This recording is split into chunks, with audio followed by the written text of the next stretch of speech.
Hello नमस्कार, सभी का स्वागत अभिनंदन लक्ष्य क्लासेस के ऑनलाइन डिजिटल मंच पर। और मैं नागवेंद्र सिंह राणावत आप सभी लोगों का स्वागत अभिनंदन करता हूं हमारे इस सेशन में। और जैसा कि आप सभी को दिख रहा है कि आज हम चर्चा करने वाले हैं पीटीआई भर्ती परीक्षा 2026 को लेकर कि कितने पदों पर ये वैकेंसी आने वाली है, क्या योग्यता आप लोगों को इसमें होनी चाहिए, क्या सिलेबस आप लोगों का है और क्या एग्जाम डेट जो है बोर्ड ने इसका डिक्लेयर किया है, उन सभी पहलुओं के बारे में। तो जितने भी मेरे प्यारे साथी हैं जिन्होंने बीपीएड कर रखा है उन सभी लोगों के लिए ये वैकेंसी या फिर ये जो इन्फॉर्मेशन है ये बहुत ज्यादा इंपॉर्टेंट रहने वाली है। तो सभी लोग एक बार क्लास को लाइक करें, क्लास को शेयर करें।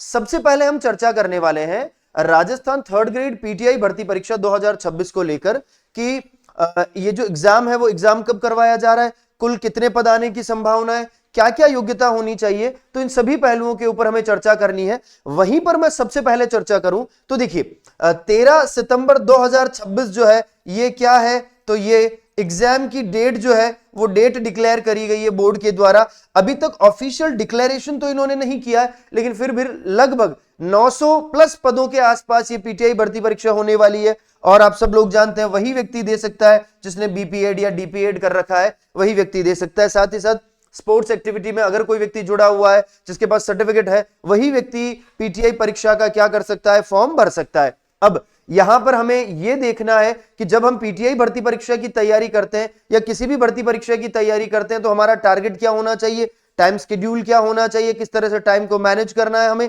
देखिए नोटिफिकेशन को लेकर हम बात करें तो अभी तक कोई प्रॉपर नोटिफिकेशन या ऑफिशियल डिक्लेरेशन जो है वो नहीं किया गया है कि कब ये भर्ती होगी, कब इसके एप्लीकेशन फॉर्म जो है वो अप्लाई करना है स्टार्ट होंगे। आवेदन प्रक्रिया लगभग कहा जा रहा है कि 2026 के आसपास यानी 2026 में मार्च के आसपास ये वैकेंसी आने वाली है। ठीक है ना, कब आने का जो संभावित है वो क्या है, टेंटेटिव हम कह सकते हैं कि मार्च 2026 में ये वैकेंसी आ सकती है। और इसका एग्जाम डेट इन्होंने डिक्लेयर कर दिया 13 सितंबर की, भाई हम 13 सितंबर को एग्जाम करेंगे, 13 सितंबर को हम इसकी परीक्षा जो है वो आयोजित करवाएंगे। और एडमिट कार्ड जो है वो परीक्षा से एक सप्ताह पहले निकाल लिए जाएंगे, आप लोग निकाल सकते हैं। अब यहां पर अगर बात की जाए तो कुछ पहलू है जिनके ऊपर हमें सोचना है कि नोटिफिकेशन अभी तक आया नहीं है, आवेदन प्रक्रिया भी अभी स्टार्ट नहीं हुई है, तो क्या हमें अभी से तैयारी स्टार्ट करनी है? बिल्कुल हमें अभी से तैयारी स्टार्ट करनी है। क्यों? क्योंकि उसके पीछे बहुत सारे पहलू है। एक तो आप सब लोग जानते हैं कि शैक्षणिक योग्यता केवल वही व्यक्ति दे सकता है जिसके पास बीपीएड और डीपीएड की क्या है, डिग्री है। ऐसा नहीं है कि कोई व्यक्ति बीएड कर रखा है तो वो दे सकता है, वो नहीं दे सकता है। यहां पर बिल्कुल क्लियर है, बीपीएड और डीपीएड करने वाला व्यक्ति ही क्या कर सकता है, वो ये एग्जामिनेशन जो है वो फाइट कर सकता है। और वो भी किसी यूनिवर्सिटी, एक अच्छी यूनिवर्सिटी से उसको डिग्री होनी चाहिए। ऐसी नहीं आनन फानन में खूब सारी फर्जी जो यूनिवर्सिटीज है वहां से डिग्री आपने ले ली है। और सरकारी नियमों के अनुसार आयु सीमा में छूट दी जाएगी। जिस जिस कैटेगरी में आप लोग आते हैं उस कैटेगरी के अकॉर्डिंग आपको एज में जो है वो क्या दी जाएगी, छूट दी जाएगी। ये तो हमने बात कर ली यहां पर इनके कुछ महत्वपूर्ण पहलुओं के ऊपर। लेकिन यहां पर जब मैंने आपको ये समझाया कि जब हम परीक्षा के इस सिनेरियो में जुड़ते हैं तो आपको यहां पर ध्यान क्या रखना है, खास तौर पर इसका पाठ्यक्रम। मैं फिर कह रहा हूं इसका सिलेबस हमारे लिए बहुत ज्यादा इंपॉर्टेंट है। इसका जो ये पाठ्यक्रम है, ये पाठ्यक्रम हमारे लिए बहुत ज्यादा इंपॉर्टेंट है। मैं फिर कह रहा हूं आपसे पाठ्यक्रम क्यों जरूरी है, क्योंकि आपको पता है लोगों के 40% नहीं आ रहे हैं और ये बड़ा सोचने का विषय है। ठीक है, कितने प्रतिशत नहीं आ रहे लोगों को, तो याद रखिएगा लोगों के 40% अंक नहीं आ रहे हैं। और ये वास्तव में सोचने का विषय है कि अगर लोगों के 40% अंक नहीं आएंगे तो हम किस तरह से सफल होंगे। और यहां पर आपको ध्यान देना है क्या बेटा, देखिए जब हम पहले पेपर की बात करते हैं तो पहले पेपर में क्या है, geographical, historical, cultural knowledge of Rajasthan, यानी राजस्थान की हिस्ट्री, कल्चर और राजस्थान का ज्योग्राफी पूरा आएगा। ठीक है, उसके बाद मैं यहां बात करूं तो राजस्थान हिस्ट्री, कल्चर, ज्योग्राफी के साथ साथ करंट अफेयर ऑफ राजस्थान, यानी राजस्थान का जो करंट अफेयर है वो राजस्थान का करंट अफेयर पूछा जाएगा। उसमें मेजर करंट इशू और सोशो इकोनॉमिक जो रिलेटेड जितने भी इवेंट है वो सारे पूछे जाएंगे related to the state level, यानी राजस्थान के संदर्भ में पूछे जाएंगे। वहीं पर general knowledge of India and world की बात करूं तो यहां पर देखिए, यहां पर ज्योग्राफी आपको ध्यान रखनी है। क्या ध्यान रखनी है, तो एक तो आपको यहां पर ध्यान रखनी है किसके बारे में, तो देखिए एक तो आपको यहां पर ध्यान देना है भूगोल के बारे में। किसके बारे में ध्यान रखना है बेटा, भूगोल के बारे में, कि भूगोल बहुत अच्छा दे रखा है। साथ ही साथ आपको ध्यान रखना है किसके बारे में, पॉलिटी के बारे में। किसके बारे में ध्यान रखना है बेटा, इंडियन पॉलिटी के बारे में। किसके बारे में, इंडियन पॉलिटी के बारे में। ये मेजर इंडिया और वर्ल्ड के जब सिलेबस के बारे में बात करेंगे तो ये मेजर सब्जेक्ट है जो सारे विद्यार्थियों के बहुत ज्यादा कमजोर रहते हैं और उसके पीछे सबसे बड़ा रीजन ये है कि राजस्थान तो हमने फिर भी खूब सारी बार पढ़ा होता है, लेकिन इंडिया हमारे लिए पढ़ना बड़ा मुश्किल है। और यही कारण है कि बीते दिनों परीक्षाओं में जो ये क्राइटेरिया है 40% वाला, लोग ये भी पार नहीं कर पाए, और ये सबसे बड़ी दुविधा और सबसे बड़ा सोचने का विषय है। वहीं पर मैं बात करूं इसके साथ साथ एजुकेशन साइकोलॉजी की, किसके बारे में याद रखना, अगर मैं यहां बात करता हूं किसकी, शिक्षा मनोविज्ञान की, एजुकेशनल साइकोलॉजी की बात करूं, तो वहां पर भी आपको 8 पॉइंट दे रखे हैं जिनको आपको परीक्षा पार करनी है, तब जाकर के 40% का क्राइटेरिया आप लोग पार कर पाएंगे। यहां पर देखिए प्रॉपर तरीके से सारी चीजें जो है वो दे रखी है कि 1/3 काटा जाएगा, 100 क्वेश्चन पूछे जाएंगे और इनका मार्क्स जो है वो कितना होगा, 200 का होगा। वहीं पर मैं सेकंड पेपर के बारे में बात करूं तो सेकंड पेपर में आपको क्या ध्यान रखना है कि सेकंड पेपर में आप लोगों को आपका जो पर्टिकुलर जो फिजिकल एजुकेशन का जो पेपर है, जो सब्जेक्ट है, वो पूछे जाएंगे। और इसमें आपको ध्यान रखना है, अगर मैं सबसे लास्ट में चलूं और वहां पर अगर अपन बात करें, देखिए 130 प्रश्न पूछे जाएंगे 260 नंबर के। अब आपको लग रहा होगा सर ये तो अटपटा सा है। अगर मैं बात करता हूं पेपर फर्स्ट की, तो याद रखिएगा पेपर फर्स्ट में आपको ध्यान देना है कि 100 प्रश्न पूछे जाएंगे और हर प्रश्न 2 नंबर का होगा, तो कितना हो गया, 200। वहीं पर अगर मैं पेपर सेकंड की बात करूं तो याद रखिएगा 130 प्रश्न पूछे जाएंगे, हर क्वेश्चन 2 नंबर का है, तो कितना हो गया, 260 का, यानी आपकी मेरिट बनेगी 460।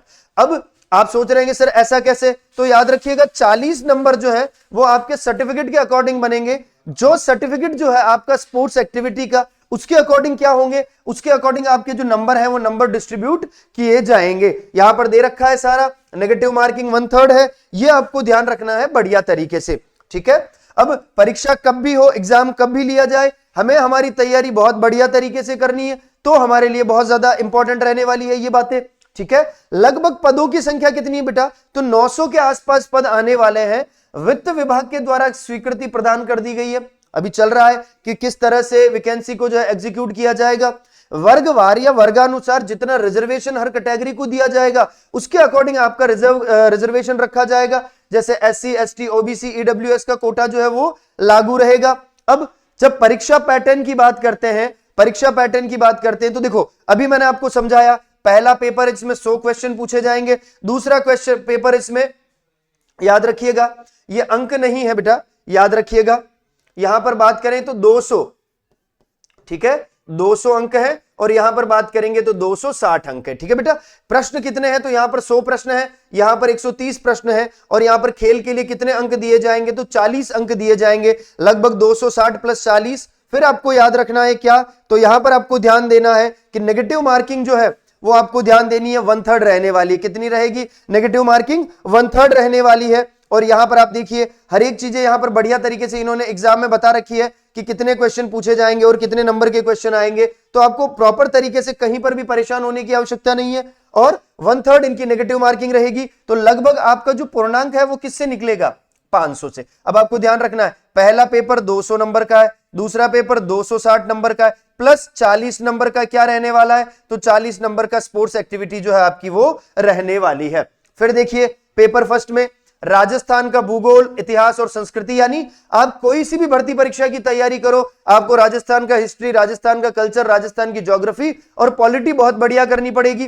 करंट से रिलेटेड इवेंट आपको पता होने चाहिए, क्योंकि करंट एक ऐसा विषय है जो आपको प्रतिदिन होने वाली घटनाओं के बारे में विशेष जानकारी अगर है तो ये करंट आप लोग बढ़िया से कर पाएंगे। भारत और विश्व का सामान्य ज्ञान, इसमें अगर मैं बात करूं तो आपको क्या ध्यान देना बेटा, विश्व में तो आपको ध्यान देना है भूगोल के बारे में, है ना, और याद रखना भारत के बारे में आपको पढ़ना है क्या, राज्य व्यवस्था, सबसे इंपॉर्टेंट है ये राज्य व्यवस्था। पॉलिटिकल एस्पेक्ट, शैक्षणिक मनोविज्ञान, वो भी आपके फर्स्ट पेपर में दे रखी है, और किस तरह से आपको पढ़ना है उन सभी के ऊपर हम चर्चा करेंगे हमारे सेशन में। अब सिलेबस का पेपर सेकंड जो है उसमें आपको क्या करना है, देखो शारीरिक शिक्षा के सिद्धांत व महत्व, फिटनेस, वार्म अप तथा एरोबिक्स के बारे में बात कर लें, खेलों का इतिहास और नियम क्या रहने वाले, खेल, चोटें, प्राथमिक उपचार कैसे किया जाए, योग में अर्थ, प्रकार व आसन क्या होने चाहिए, है ना, याद रखिएगा। काइनेसियोलॉजी जो है यानी शारीरिक गतिविधियां जो है, अब इसको किस तरह से आप लोग अप्लाई करेंगे उसके बारे में है कि भाई शारीरिक गतिविधियां जितनी भी है आप उनको किस तरह से डेवलप करेंगे, है ना। तो ये सारी चीजें आपको ध्यान रखनी है, किसके बारे में, पेपर सेकंड के बारे में है कि आपको किस तरह से पेपर सेकंड की तैयारी करनी है। अब ये पेपर स्कीम क्या रहने वाली है, इस परीक्षा का पैटर्न क्या रहने वाला है, तो देखो यहां पर एक तो लिखित परीक्षा होगी जो ऑब्जेक्टिव टाइप होगी, उसके बाद आपका क्या होगा, फिजिकल टेस्ट होगा और लास्ट में डीवी या मेरिट बनेगी। यानी पहले तो आप लोगों को लिखित परीक्षा पास करनी पड़ेगी, उसके बाद आप लोगों को फिटनेस टेस्ट जो है वो क्लियर करना पड़ेगा और फिर क्या करना पड़ेगा, डीवी या मेरिट जो है आप लोगों को, अगर उसमें आप फिट होते हैं तो आप लोगों का सिलेक्शन किया जाएगा। और वहीं पर अगर मैं चर्चा करूं कि जितने भी पीटीआई भर्ती परीक्षा की तैयारी करने वाले सीरियस विद्यार्थी हैं, उन सभी के लिए लक्ष्य क्लासेस के द्वारा पीटीआई भर्ती परीक्षा को ध्यान में रखते हुए ऑनलाइन रिकॉर्डेड कोर्स जो है वो अवेलेबल आप लोगों के लिए करवाया जा रहा है, जिसमें बेस्ट फैकल्टी है, ऑडियो लेक्चर है, हाई क्वालिटी वीडियोस है, स्मार्ट पैनल का पीडीएफ है, प्रीवियस ईयर्स के question paper, topic wise test series, practice MCQ और मॉडल पेपर सबसे इंपॉर्टेंट है। और ये सारी चीजें आप लोगों को मिलेगी हमारे लक्ष्य क्लासेस के एप्लीकेशन पर। आप लोग गूगल पर जाइए, वहां से लक्ष्य क्लासेस का एप्लीकेशन डाउनलोड करिए और लक्ष्य फैमिली से आप जुड़िए। और अगर आप लक्ष्य फैमिली से जुड़ना चाहते हैं किसी और माध्यम से, जैसे टेलीग्राम ले लीजिए, लक्ष्य जूनियर का, या व्हाट्सएप चैनल या इंस्टाग्राम का, और अगर आप लक्ष्य फैमिली का हिस्सा बनना चाहते हैं तो ये आप लोगों के लिए एक सुनहरा मौका है। तो उम्मीद करता हूं आज का सेशन खास तौर पर उन सभी सीरियस विद्यार्थियों के लिए रहा है जो पीटीआई भर्ती परीक्षा की तैयारी कर रहे हैं और जिनको प्रॉपर तरीके से इंफॉर्मेशन चाहिए थी कि सर हमें कैसे तैयारी करनी है, हमें क्या क्या पढ़ना है, उन सभी के लिए ये बड़ा मजेदार रहा होगा। मिलेंगे फिर किसी नए सेशन के साथ, तब तक के लिए थैंक यू वेरी मच। जय हिंद, जय भारत।